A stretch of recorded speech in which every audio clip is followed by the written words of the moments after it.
ம்? மா மா என்னடி? மா இந்த மேட்ரிமோனில லாகின் பண்ணா உள்ள போக மாட்டுது, என்னாச்சு? பணம் கட்டல. பணம் கட்டலையா? நான் இப்ப எப்படி மாப்பிளைய தேடுவேன்?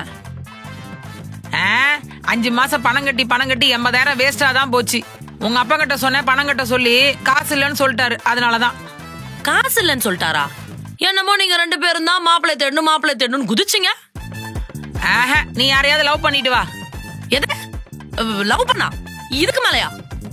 ஆமாண்டி, நீ யாரையாவது லவ் பண்ணி இழுத்துட்டு வந்தேன்னு வச்சுக்குவேன், எங்களுக்கு கல்யாண செலவு மிச்சம், நேரமும் மிச்சம். உனக்கு மாப்பிளைய பார்த்து பார்த்து எங்களுக்கு டயர்ட் ஆயிருச்சுடி. அடி பாவி, சின்ன வயசுல இருந்து லவ் பண்ணா செருப்பால் அடிப்பேன், தொடப்ப கட்டையால அடிப்பேன்னு பயமுறுத்தி விட்டுட்டு இப்ப மேட்ரிமோனிக்கு கட்ட காசு இல்ல, மண்டபத்துக்கு கொடுக்க காசு இல்ல, கல்யாண செலவு பண்றதுக்கு துட்டே இல்லன்னு என்ன எவனா லவ் பண்ணி இழுத்துட்டு வர சொல்றேன். இதுக்கு மேல நான் எங்க போய் எவனடி தேடுவேன்? நல்ல குடும்பம். என்னது? ஒன்னே இல்ல சாம.